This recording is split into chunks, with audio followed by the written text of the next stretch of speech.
प्रथमे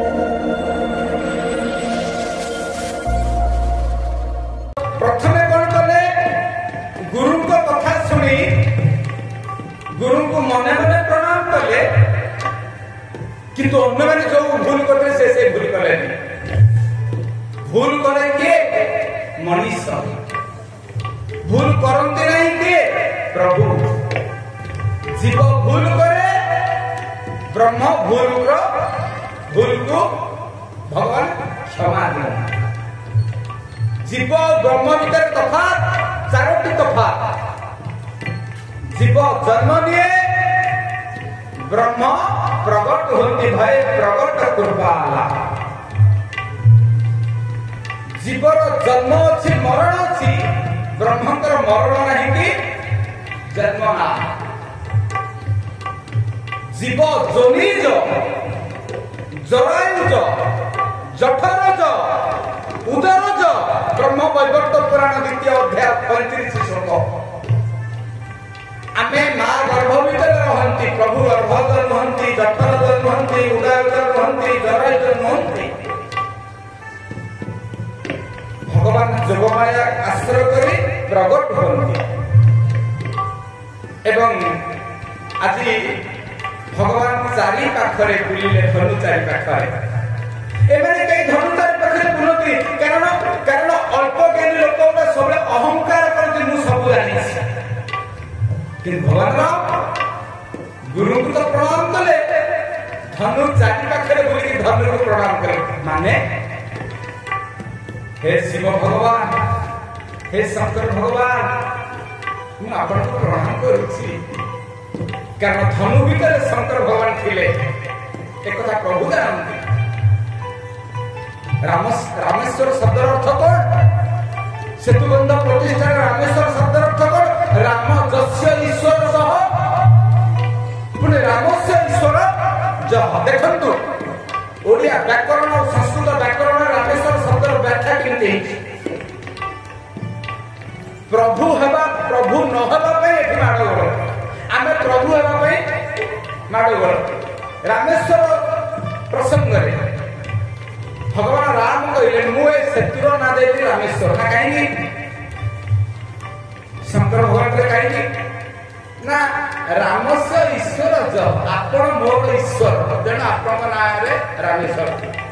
शंकर भगवान कहले भवनेश्वर महादेव आउ एक कथा बनी हां हां मु मानुची तुमे रामेश्वर ज किंतु कोन तुमे तो व्याख्या करो रामस्य ईश्वर ज मु व्याख्या करती सुनो राम जस्य ईश्वर स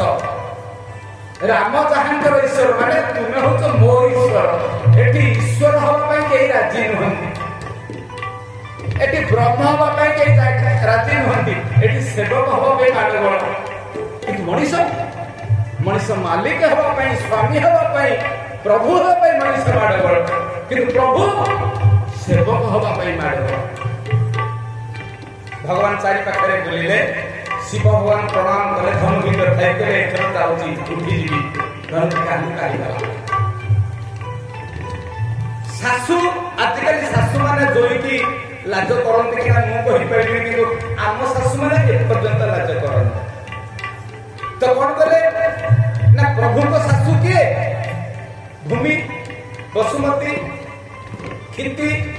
से कहले मो जोई आसिलेनी रे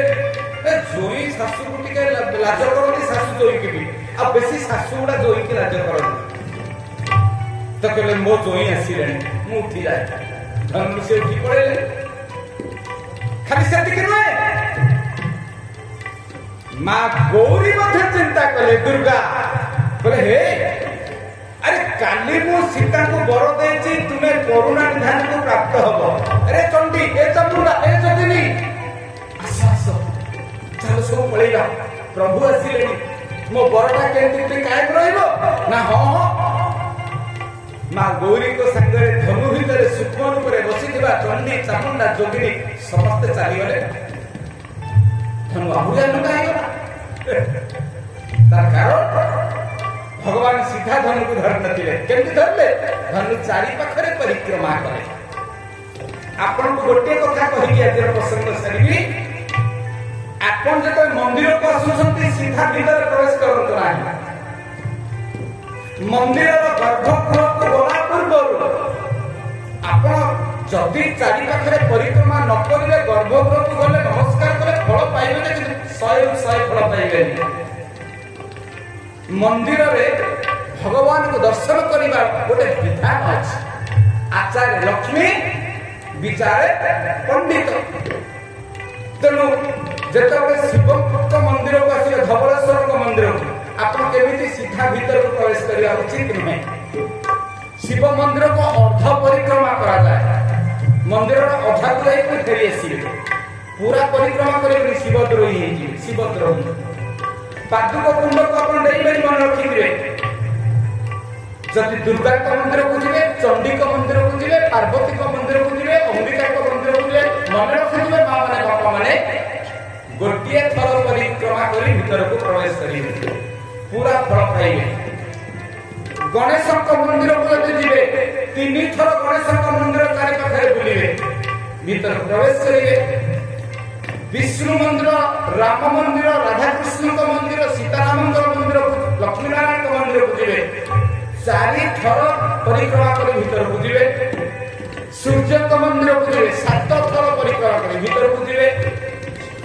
हनुमान मंदिर को जी गोटे बहिरे लिखाई हनुमान मंदिर को 3 थर आ गोटे बहिरे लिखाई 7 थर आम 7 थर करिया एवं दत्तात्रेय मंदिर को जी 8 थर परिक्रमा कर गर्भगृह को जी आपन दर्शन सफल। भगवान राम आज धनु चारि पाखे थरटे परिक्रमा करे रामंकर धनु भांगिबार घटना आमको शिखई दिए जे दिय दर्शन करे प्रभु आगे परिक्रमा करिवे जे राम परिक्रमा करिथिले एवं परिक्रमा करू करू का ते रही गले प्रभु राम राजश्री जनक सेठो कांदियो का आरंभ करे कहीं मो झियोटा सबुदिन पे बाडुर रही जिवे ना मो झियो मथारे सिंदूर लागियो ना कहीं आ सीता ठाकुराणी कांदुथिले मु सबुदिन पे कोन अविवाहित रही प्रभु धनुटा काई भांगुना बापंकर अहंकार राजश्री जनकर अहंकार भांगी सारी थिला ताको अहंकार लुहरे धोई हेई सारी थिला भगवान के चाहिदिले सीता ओढ़णी भांकरू सीता ठाकुराणी कौन करुछंती ना कांदुछंती देखिले जनक को चाहिदेले जनक को आखिरे भी लुह छल छल प्रभु एई जिनिस को चाहुदिले भक्त जेतबा आखिरे लुह छराए प्रभु स्थिर होई पारंती नाही काहेकि प्रभु को ना भावग्राही से भाव को निकट अभाव को दूर एबे एका झटकारे बाम हाथ रे धनुटे को धरी लंबा कान पर्यंत टाणी आनिले धनु घड़ घड़ घड़ घड़ घड़ घड़ शब्द पुरा अणचाश पवन बहिला पृथ्वी प्रकम्पमान होला हिमालय चूड़ानु खसी पड़िला तर प्रभाव समुद्र रे सुनामी ढेउ बसिला आश्चर्य हे गले सारा जगत उल्लसित प्रकम्पित एवं चारियारे गोटे भूकंप सृष्टि है महेंद्राचल पर्वत परशुराम भृगुपति तपस्या करते जानी पारे मो गुरु शिवम परशुराम को गुरु के शंकर भगवान जो परशु धरते से परशुटा के दिले धवलेश्वर महादेव 21 पृथ्वी चित्रपट सही शिवदत्त परशुराम आसिले लक्ष्मण सहित जुक्ति प्रजुक्ति है भगवान को दिव्य सारंग धनु जो धनु से धरित्रे बढ़ाई देले एई धनुटा देखा उठेलो हेटा पुराना धनु बोली भगवान धनु आनिबा बाहाना रे ताको अंग को स्पर्श कले आपन को केबे कहिबी समय है भगवान कर अवतार 5 भाग रे विभक्त अंशावतार कलावतार विभावतार आवेशवतार पूर्णवतार विष्णुकर 3टी कला को धारण करी परशुराम आसीथिले परशुराम भितर विष्णुकर 3टी कला थिला से परशुराम परशुराम को कहते आवेश अवतार, व्यास को कहते अंशावतार, कपिल को कहते कलावतार, और राम और कृष्ण को कहते पूर्णावतार। परशुराम को कला हरण कर नहीं आसिले आउ से धन धरी पारलेनी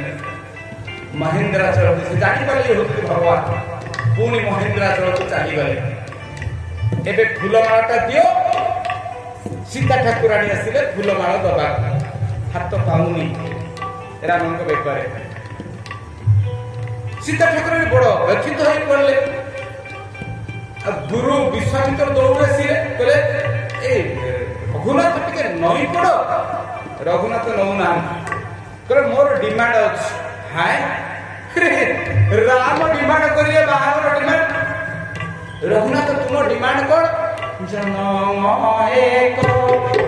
संग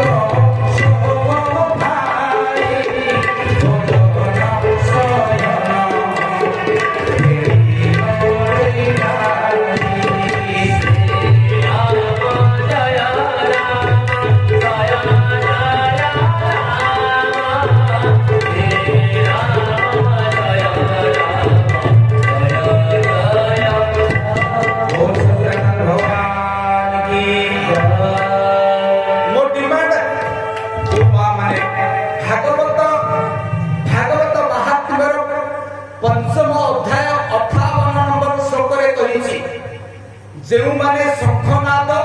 हुलहुली और जयध्वनि करती सत्संग रे से माने प्रभुंकर प्रिय होते। आउ थरे कहि दोची 58 पंचम अध्याय 58 श्लोक श्रीमद् भागवत महात्म्य कांकु बहु संख्यारे माने संपादी। तो आज जते बळे भगवान को मो डिमांड कोन जानिचो आमे चारि भाई सांग हेती जन्म हेलो पाठ पढ़ी गुरुगृह कर्णवेध कान फड़ा गला उपवित माने व्रत पालन संस्कार करा गला सब तो सांग होई एतिया केमिति बाहाबी स्वार्थपर मु कलिजुगर भाई की कलिजुगर भाई कोन करिवो चाखंडे जगह पे मारी देबी छुरी चाली देबी पूरी मुसे भाई नै तो कोन मोर प्रथम डिमांड मु बाहाबी जदी कोटे कंडीशन मो आरो भाई मारे सब बाहाबे कारण सब तो सांग हे के एकटा नहीं तो लगा करबी। ओहो यही कथा मुंड चिंता पड़ी गला जन्म कर मोर तो गोटे झियो जन्म करी थी उर्मिला काई के ना आउ छुआ पिला मोर हेलेनी कारण ऋषि अष्टावक्र दिने मु तो कहली मो पूर्व जन्मरे कोन अछि मते को से नाइ कहथिल मु बाध्य करी ऋषि अष्टावक्र डाण हाथ देखि देले मु त हाथ रे देखिली मो पूर्व जन्म रे देखिली ए जन्म रे जे मो स्त्री सुनो ना से गोला जन्म रे मो मां हिची सरी गला कथा जेतबे जानि मो मां ता ए जन्म रे स्त्री जे आउ ताकू स्त्री रूप रे ग्रहण करेबी कि जान का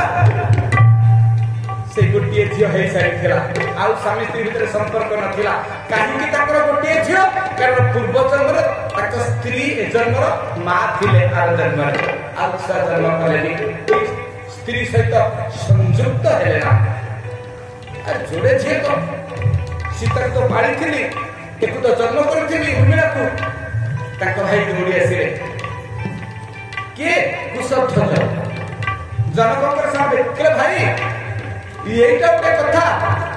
मोर पा दिटा आपन मने रा कोन दिटा झियारी मोर दिटा झियो बडका ना मांडवी सांगण सुतगिरती ये हुइना बा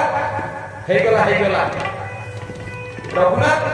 आपनकर चारिटा डिमांड फुलफिल आ गोटे डिमांड मुनी कोन डिमांड घंटा से रेडी हो कि ना आ कोन डिमांड कलिजुगर पुओ देखिलो कि आमे बापा मां को न जने कि बाय रे दुई मैरेज करिबो पुनी पछरे डाइवोर्स करिबो हे उडा हबन आउ मो मां बापा को जणा बरजात्री धरि आसीबे तापर मो बाहाबी आपण जानि छथि आज सुनुथिली राम कथा ऑनलाइन रे जो दिन भगवान फूलमाला पाइले जो दिन सीता वरमाला देले से दिन 46 दिन पर बाहर होला मार्गशीर मास कृष्ण पक्ष पंचमी तिथि गुरुवार रे बाहर एवं कहले मो बापा मां को खबर दियो ठीक अछि एबे मुंडटा नई जतले ना नई बिनी अरे सीता को हाथ काटिलानी कौन करेंगे चारिड़े पुरुष गुड़ा बल बल कि सुंदरी सीता को चाहिए सी केते समय फूल बाण धरी ठिया हे लक्ष्मण कहले ठीक अच्छे मो भाई को गालुआ गादी छड़े कौन कले ना सी आंठे आसी गुरुलु गोटे हठात भगवान को पाद को धरी पकेले मुझे कौटू कहूँ ना भावार्थ रामायण कहले भाई भाई भाई तो राम भगवान के अरे वो भाई तर कौन है क्या ये खाई के भाई भाई उठ भाई उठ नई की उठे लक्ष्मण कहले चिमुटी दे कहले भाउज पघाटा पकई दियो एतिके भाई नई पडिसन तो जेतेबेले लक्ष्मण को उठे आन देबे सीता सेतेबेले सेही सुजोरे लक्ष्मण को इंगित रे फूलघाटा पकई देले तोन राम का बड़ा चाली करे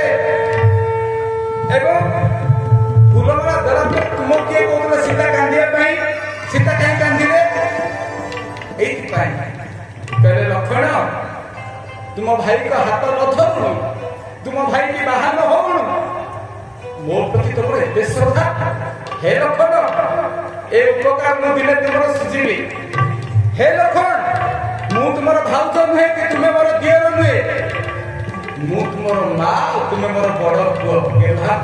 उपकार निश्चय सुझीबी एवं बाहाघर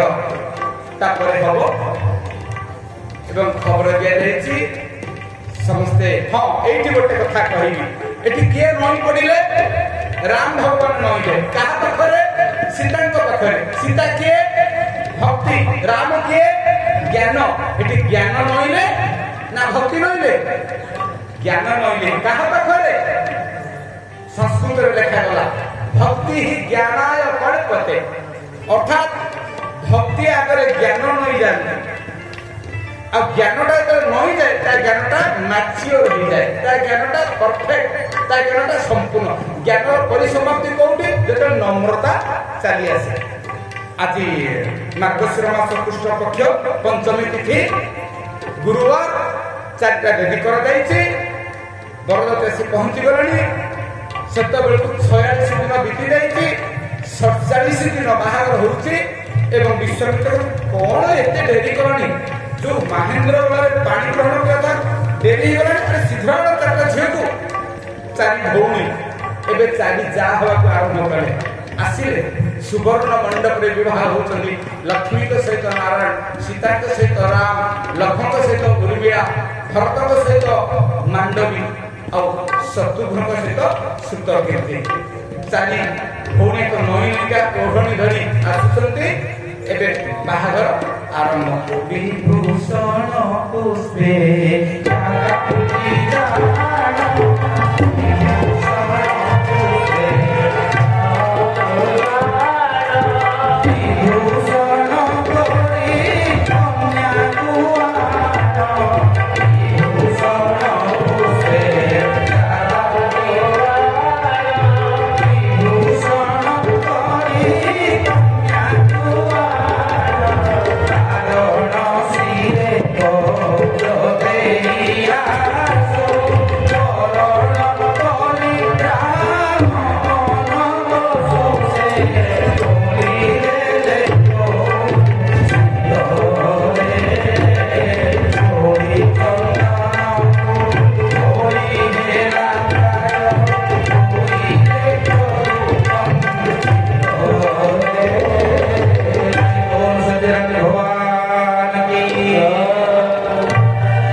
लक्ष्मण को चिड़ौती जानी